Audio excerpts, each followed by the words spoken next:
Imagine a vibrant discussion between people that includes both openness and critical thought in the pursuit of truth.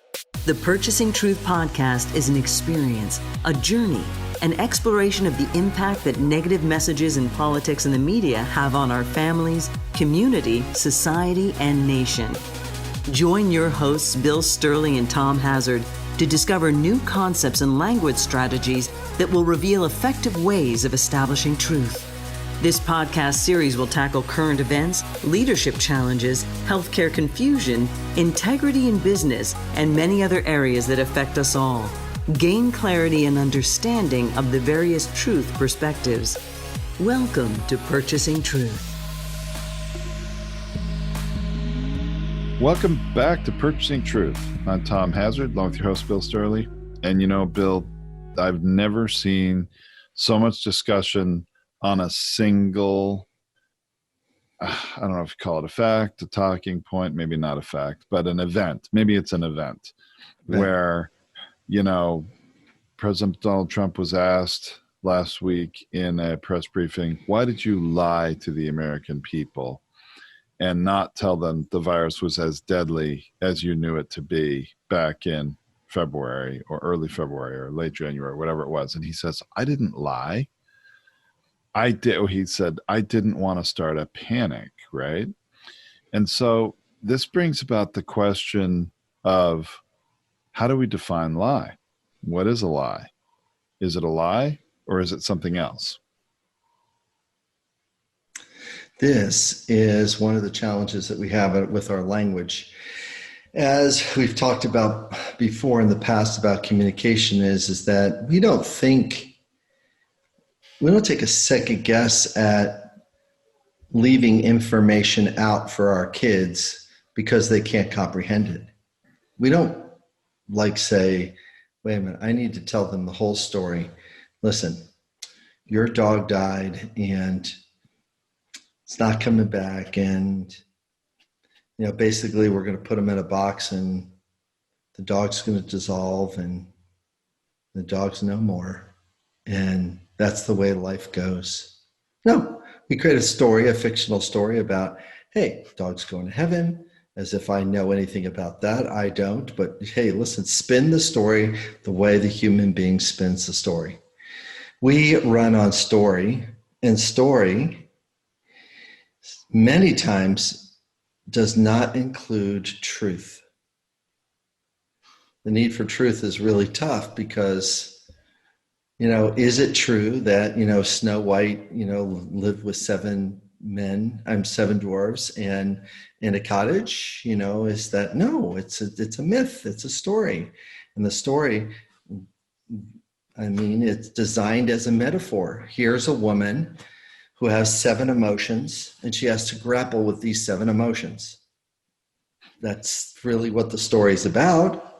She has seven emotions all tucking in. And finally, all those emotions, get the best of her, and she tries to overlook things, but all of a sudden she's doing housework and cleaning up after the dwarves, and she's being in this way. And then the witch goes, wait a minute, you can't live in this naivete, here's an apple. And the witch puts her to sleep, and then she's got to get kissed and woken up to be an adult.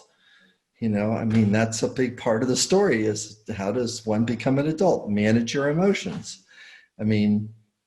Weird interpretation, Bill, but that's closer to what the metaphor means than, a young girl lives with seven men. It'd be funny right now. So the truth, the reason why people admit truth and don't use truth straight out is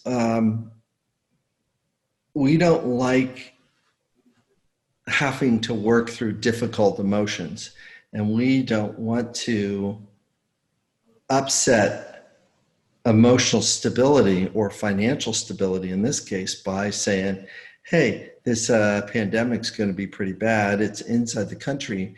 And oh, by the way, that might tank the stock market, and it's going to no. He was covering the financial stabilities in that environment, and he was trying to keep people in the game. Well, what game? The financial game, the one that he's used to playing. So, Yeah, Bill, I think that is right on the money. Is that it? I think that when the president said, I didn't want to start a panic, I think the implication was, and what a lot of people took it to mean was, he didn't want to start, a panic, a run on, the grocery stores. And, we're already seeing a run on toilet paper and paper towel at that time and all this sort of right. stuff. I think that honestly, he didn't want the stock market to panic. I think that was his real big thing, why he was not more, why he was not truthful about what he was learning about the virus, and why he didn't take any more serious action at the time. Right. But it's really disappointing because it's, our leaders are supposed to be looking out for us and help protect us. Yeah, I mean that's the idea. Is the leaders are supposed to protect us and provide. It's the comment that we've used many times. What does a public servant do? What's the function of a public servant? How does how do we show up for each other, and how does the leader that we've elected to do the public's things make their best choices? Yes, they have their own individual preferences, but it's not their individual preferences with blinders on. It's trying to consider the greater good of the public. And we would have run out of PPE earlier. Is it PPP, private protection? Yeah. We would have been arriving out of, there would have been a run on gloves and masks, because there was a time when, because our economy runs so thin because of efficiencies. I mean, we order something and it's made, then it's shipped. It's not like we make a whole bunch of them and they sit there and, oh my gosh, we have an extra 100,000 of these. Nobody wants any more. We don't do that anymore. We used to do that, but we don't do that anymore. We're saying, okay, let's keep the production thin and make sure that, we're doing a little bit more just in time with the production, and let's not keep big stockpiles, because then you have to pay money to store it, and that costs money and it's a drain. We're not being ready, but at the same time, the ramp up to some of those things, it wasn't done the way it needed to be done, so, and a lot of people died because of it and stuff and such. So very difficult. So there's been a lot of discussion going on in the media and on social media and all this about, did Trump lie to the American people? I mean, it's pretty obvious that he did lie, or he certainly did not, volunteer the truth of the situation, and people arguing whether that's a good thing or a bad thing, or if, people needed to be told the lie so they didn't panic. And I thought it'd be good if we just read something that I saw posted on social media that helps frame this and might help our discussion a little bit. Is that okay, Bill? Yeah, sure. Oh yeah, I think it is. Yeah, go right ahead. All right. Tom. So this post on Facebook of someone that we're connected with, he said, Trump believes you can't handle the truth. You can't make informed choices. He protected you by deceiving you. Sensing the truth while being lied to is what incites mistrust and panic. People can handle the truth. It's deception that breeds wavering. Truth hardens resolve and conviction, promotes work and cooperation. Soft peddling and deception invites hoarding, more deception, self-protective behaviors. And then he makes a comparison to New Zealand to see their response, which is very different from the United States. And it's interesting. He says, look at New Zealand's response to see the opposite result: a nation unified rather than polarized, a disease battled with majority involvement rather than politicized and divided. They had the same scant knowledge of the nature of this disease, but they responded with trust and faith in their people to choose and do the right thing, even when it's difficult and unpopular. Now, to me, that's a really important point, even when it's difficult and unpopular, because that's what we know about that happens like in battlefield triage, you know, when life is at stake, people are wounded. Sometimes you have to sacrifice someone's arm or their leg to save their life. And if you didn't, they would die.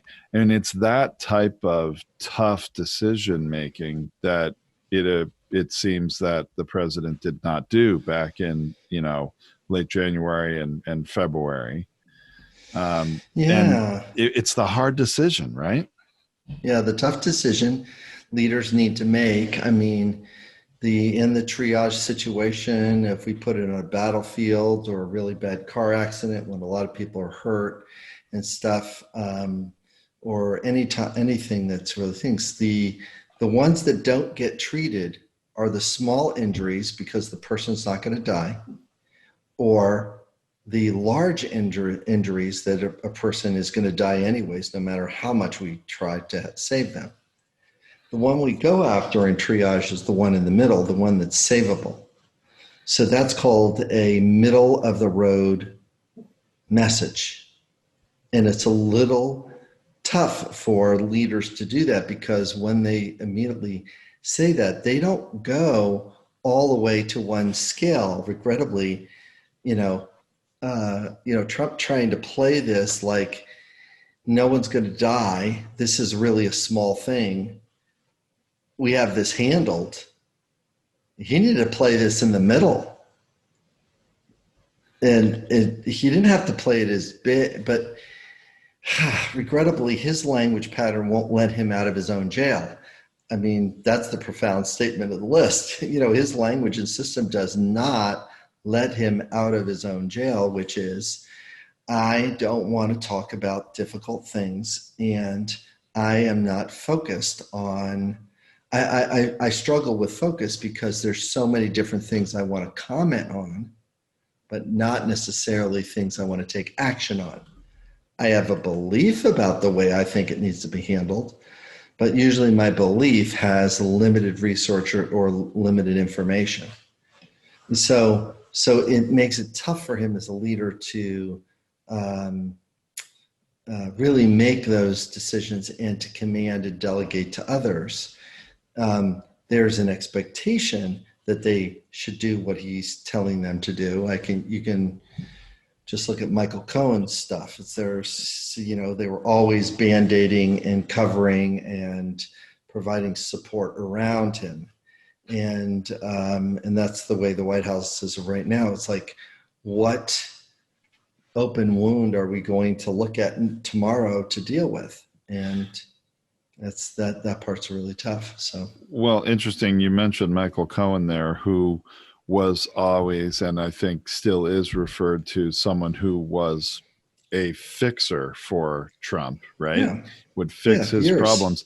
When you think about it, Trump really treats his closest aides and cabinet members as his fixers too. Even William Barr in the Justice Department has become the chief fixer in the United States, using the Justice Department to try to defend the president.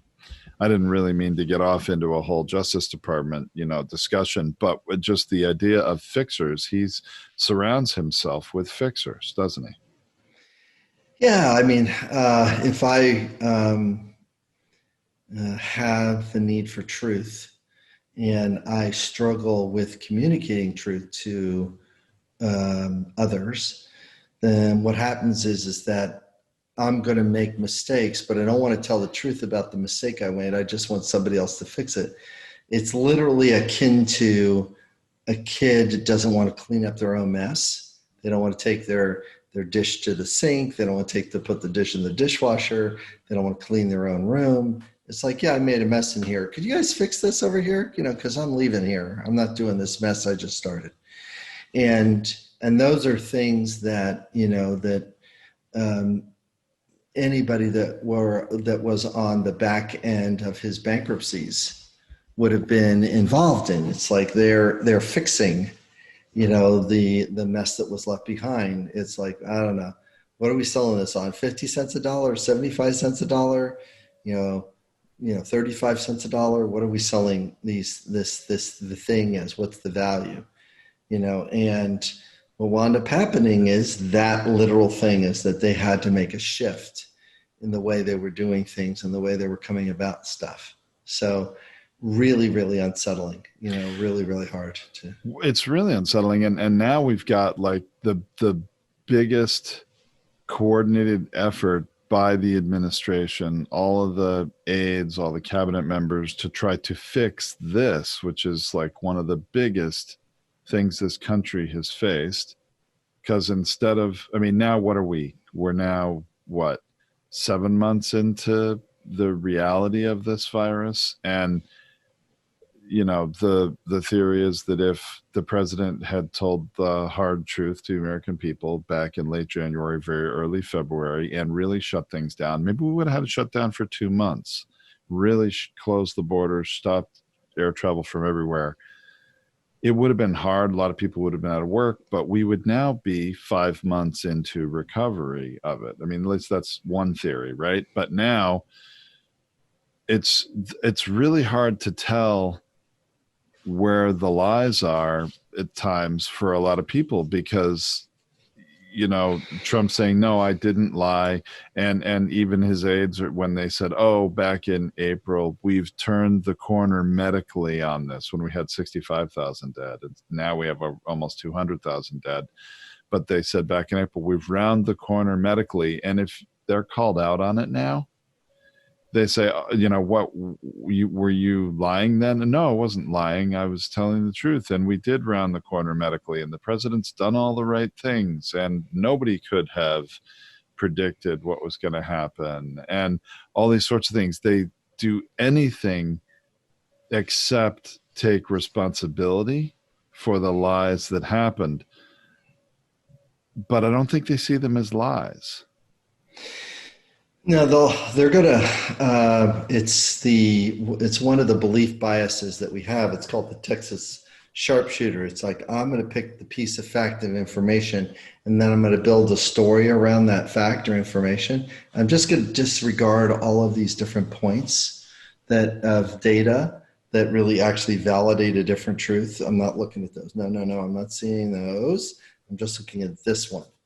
And Tom, I will bet $1,000 right now here on the table that the one they're going to go back to, and it's right there in the field of time, is when he was in the Rose Garden. He says, they thought it was going to be 1 million, but it looks like it's going to be around 250,000. But we really think we're ahead of this now. It's going to be a lot less than that. There's a moment where he did say 250,000. And he's going to bring that right out and stick that right in front of everybody, or just around October 15th through November 8th. I said it was this number. This is the number that it is. And I was right. You're telling me, so that even though he gave us many estimates, he said, it's probably going to get worse before it gets better. We're probably going to have 60,000, 65,000, maybe 80 or 100,000 dead. None of that's going to matter, because there's one soundbite where he predicted it would be 250. That's right. We're going to see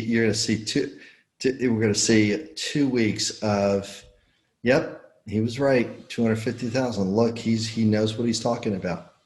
Literally, he knows what he's talking about because he mentioned it once. We could even do a search on it and find the exact date of when he said that thing. And that clip of him in the Rose Garden saying, well, it's going to be pretty bad, and 250,000, he will say that, and that will be their ad. It's really unsettling. But the need for truth, when it's hooked up with the need for respect. See, if you have humility here, and this is not just about Trump. There's many, many people in the lives of our listeners that this this is just, Trump's a human being, right? Is everybody familiar with this concept of a human being with language and thought structure that works very similar than other people's language and thought structure?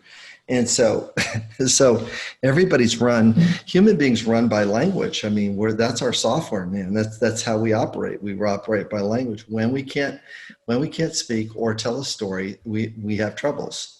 And we're getting closer, to death when we can't do those two things. Speak or tell stories.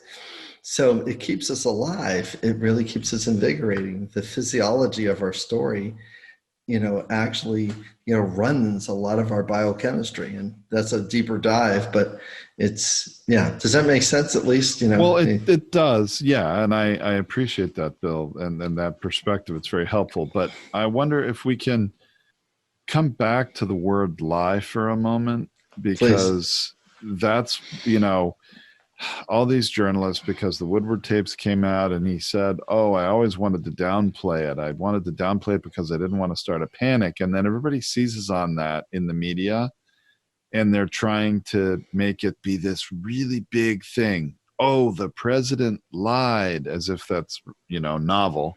No help. But it isn't any help. And the interesting thing is, when they try to call people out on it, I mean, they just spin their way out of it. They say, no, it wasn't a lie. It was this or that. It was, he did the best he could. No one could have done it better. He didn't lie. But interestingly, I think that while there's a third of the country that really probably is either buying the lie or maybe not caring that he's lied. And why, Bill, do you think they might not care about the lie? Ooh, that's a great question. And we've talked about this in the past. It has to do with the one thing that a person values most over truth. So, for example, if a person that's voting really values that the Republicans have more conservative judges, so it sets the legal framework over the next 10 years, over the next 10, 20 years, because those people are in charge, right? Those people are, making the decisions on the court cases, and they're going to decide it from a conservative viewpoint. Whatever the word conservative means now, that's a whole nother problem. But so that would be the one way. Let's suppose somebody says, no, I'm just voting for this guy because of taxes. I don't want redistribution of wealth. I want to keep the money I earned for the talent that I given or natural. I love natural affluence. Your talent you get paid for. I don't like passive affluence as much. Just because somebody else got it, then you got it because you just happen to be in the right spot. Not as much, but anyways, but that's just me doing my own autobiographical problem, right? So, and that's the money piece. So I'm voting for this guy for money. I'm voting this guy for judges. I'm voting this guy because he is talking strong about being anti-abortion. Is he really anti-abortion? I don't know if that's true or not, but he knows how to say to these people, I'm going to get this thing for you and do what I can. And those evil people on the other side will really show that, that they're the ones that are really doing the more damage on this, whatever. So how about the schools? Oh, well, we want to privatize the schools. So, well, schools are bad. Well, why are schools bad? Because you've been shutting off the spigot of funding and the spigot of innovation in education for the longest time ever. So no wonder why they're crippling, right? So stuff, military. I want to turn up the funding on military. Well, I want this guy because he turns up the funding on military. Look at all the new things we get, so on and so forth, So you're saying people will have an issue that's so Right. important to them Yes. that they will put that issue above All the other president behaviors. being somebody of integrity and honesty, and that those kind of values are That's less right. important to them. No, no. Yes, that's right. Trump was really correct. He could shoot somebody on Fifth Avenue and they will look for ways to defend and say he had a good reason to do it. It's Well, like, and that's the way this appears. Is it's there's is it a lie? Well, or is it just justifiable?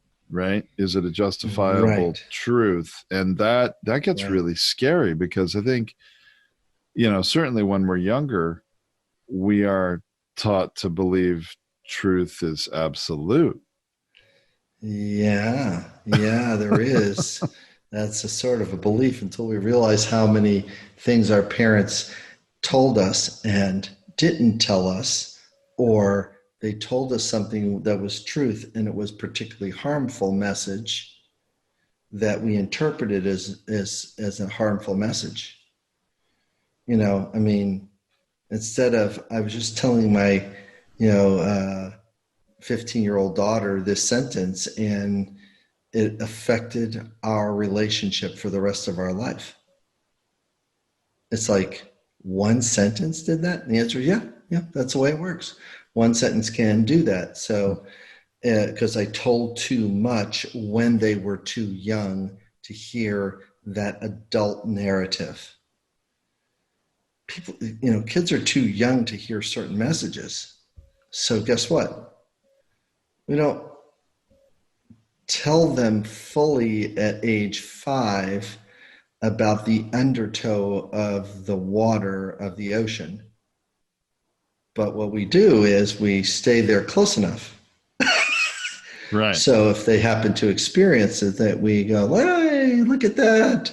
I pulled you out of there. How about that? Boy, that was really interesting how that wave did that thing that they did.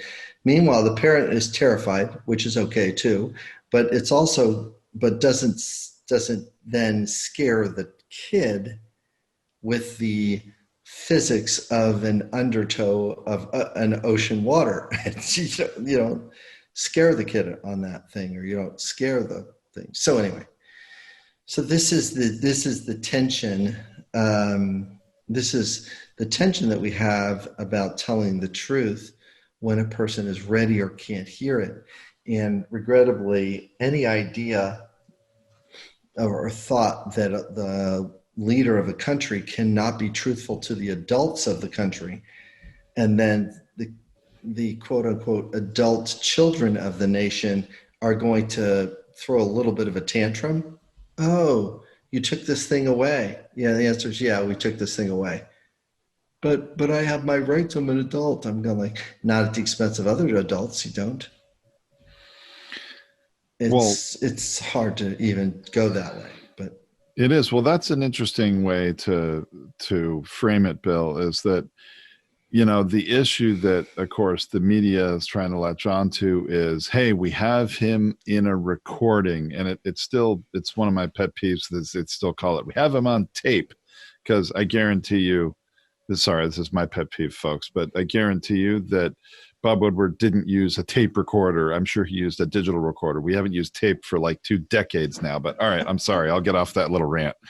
But anyway, we have him recorded, if you'll allow me, saying one thing, and then publicly he says another, that he lied. And I think what's important is we sort of get over that issue of labeling it's a lie or it's not, because it's interesting. The word lie, I've actually been I think I saw on Meet the Press recently, in their panel discussion, they always have some journalists on from other newspapers or other media outlets, whatever. So, and one of them, I wish I remembered who it was, but a very well respected journalist who was saying that there was a time at which we journalists would work very, very hard never to claim that a president or a person high in administration actually lied. We wouldn't use the word lie. Exactly. And Would not. there was because that has an absolute definition and meaning that Yeah. it was very hard to back up, and it became more of an opinion than a fact, and it got them into a lot of trouble. So they would say do anything to sort of contort themselves to write these not being entirely truthful, or that he's stretching the truth or bending the truth. They would say other things dancing around the word lie. Yeah. But what's Well, we happened just in the saw last that. We just saw that with the Fox guy, the Owabe. Do you think President Trump? No, he exaggerates and spins. It was like exaggerates and spins. That exaggeration was. It's not like he put another 100,000 on it, and we could see that he just did a push because he's rounding up a number because the number looks better. I mean, we can all give a head nod and smile gently and go like, well, it's not particularly accurate, but it's close enough to be truth. But when somebody just says, well, he exaggerates and spins, no one says in the next breath, is that the kind of leader we would like? Right. See, this That's is sort what's of missing. That's what's missing. That's and what's missing. And I was getting there in a roundabout way, Bill. Thank you, but definitely that's really the ultimate point, because what the media is saying is that there have been so many lies told by this president over the course of almost 3.5+ years now. The media long ago stopped pulling those punches to say he wasn't lying, and now they have labeled so many of things he said as lies, that the word lie has become a word that has less impact now. And you Right. always say, hey, the facts don't matter, and I think in reality a lot of them don't. And that's where we come to this whole issue. Let's pause that for a second. The Okay. facts, it's not that they don't matter. They don't have impact against a person's belief structure. If somebody believes something and there's a fact that shows up in front of them,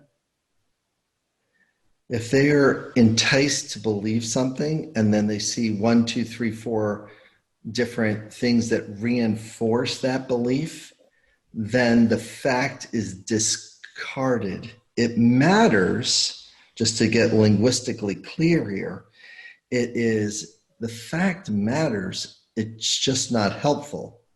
And I know it's going to tweak people's brain when they listen to this. And what do you mean it's not helpful? Well, it's not helpful against somebody's belief structure that's sitting on top of it and go like, no, that's fake over there. And you're going like, I don't think it is. I measured this. It's like, no, it's really 4 feet. No, I don't think so. I think I got it 3.5 feet. No, that's fake news. It's like, is that. And the end of the book 1984, when the lead character is being interrogated, it's like he's asked, what about this number? And the only answer that gets him out of the chair is the answer to the number is whatever you say it is. When the person has no internal advocacy, they can't advocate for themselves. They have to wait for the message to come from above. And we've moved ourselves into that dangerous time where many people are waiting for the message to come, and because he's the leader, this is the message. Even at the end of World War II, there were Nazis that said Hitler never told a lie. And you're thinking, that's the scary part. That's the really scary part. It's because they were so invested in the emotion, and their belief was so validated that, here's the soldier that, lost his, in a wheelchair, lost his legs and things. Hitler never died. It's like, and never lied. It's like very, very, very difficult, to deal with and to face that. So, well, so yeah. thank you for straightening me out and reminding us it's not that the facts don't matter, but it's that they don't have impact. And I think that's very true. But so to say that the president has lied or not may not even be very helpful. Yeah. But in this whole context and discussion of he didn't want to tell us, the American people, the truth because he didn't want to have a panic happen, whether you believe that or not. I mean, it comes down to this: what kind of country do you want to live in, and what kind of leaders do you want? It's sort of the bigger picture, more important point here, right? Yeah, because did you hear about the new product that Trump is delivering throughout the nation? Do you know that there's a new product that's coming out? Trump has a new branded product. It's a type of smoke detector.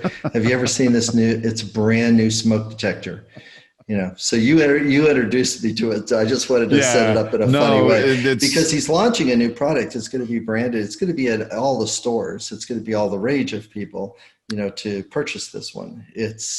And actually, now that I think about it, I think that there could be a heck of a gag gift that would go around at Christmas time, that is that could be that people would get. Although it's a very, very sad thing because it's literally there's laughing at trying to make light of and laughing at the experience. But go ahead, tell us about the new product. Yeah, so we're going to have a photo of this product in the blog post at purchasingtruth.com. So you're going to want to all go check this out. But yeah, it's the Trump smoke detector. It stays silent so you don't panic. And while, yes, it is humorous and it's hard to be humorous when there's 200,000 people have died of coronavirus, but it's a really good analogy. I mean, we don't put smoke detectors in our homes to keep us from panicking when there's a fire. And it's interesting. There was another, I actually heard this also on television this weekend discussing this same issue. When somebody in the administration or somebody on the conservative side of the fence was trying to justify the president, not inciting a panic, they said, hey, you don't go into a movie theater and yell fire because you're going to incite a panic. And that's what the person said. But then I was really impressed because I don't really think he's the best journalist and the best moderator out there in television, but it was Chuck Todd who said, well, I hear you saying that, but you do yell fire in a theater when there's actually a fire. And so, I mean, to me, that's the point here, right? And the Trump smoke detector is not going to help you when there's actually a fire. The point is, there was a fire. There was smoke leading to a fire back in, late January and February. But we, the people, didn't know it because it was being downplayed by the president. I'm included. At the time, I was listening to that. I had a trade show that I was sponsoring and exhibiting at in, March 5th through 8th in Florida. That's right. And I flew there and I went and I actually got sick. I didn't end up having coronavirus. I thought I might have gotten it while I was on that trip, but I got, sick traveling and when I got back home. And I'll tell you what, had I known how deadly this virus was, I would definitely have canceled and not gone and sponsored that event because it was not that important. Right. Yeah. Need for safety over the need for financial security, which is what we're really grappling with right now. Right. So I think that and I like the smoke detector analogy, although it's obviously been made a political meme by labeling it the Trump smoke detector. I do think the smoke detector and yelling fire in a theater are really good analogies and comparisons because they're not really political analogies. I mean, hey, I think everybody can agree, if there's a fire in your home, you want a detective that's going to tell you there's a fire, so you get the heck out of the home. This is not a political issue. And it's really, the virus is the same thing. Nobody wants it. Nobody wants to get sick and have their life put at risk, do they? Exactly. No. So this is a good one, Tom. I think that being able to be honest as an adult and doing the scary honesty of, here's a really yucky message. We don't know about it, but let's err on safety. Let's err on protection. Let's not err on, protecting the stock market. Let's err on what is physical health and wellness, because the cost of 250,000 lives, the cost, the economy of that is really, it's an extraordinary amount of money, and let alone the interpersonal part of it too. So, all right, well, there's more to come on this, that's for sure. So, well, thanks very much, Bill. I really appreciate your helping us really understand more about a lie versus justifiable truth, if that's what we're going to call it. That's right. Yeah, that's what we're doing. All right. Thanks, Tom. Appreciate it. Thank you for listening to this Purchasing Truth podcast. We trust that you have enjoyed this engaging and thought-provoking conversation. Our hope is that you've received value, found clarity, and broadened your truth perspective in this episode. If you did, leave us a review or visit our website, purchasingtruth.com. Join us again for another informative and content-rich discussion here at the Purchasing Truth podcast. Don't just accept whatever information comes your way. Join the discussion. Discover your own voice. Purchase your own truth.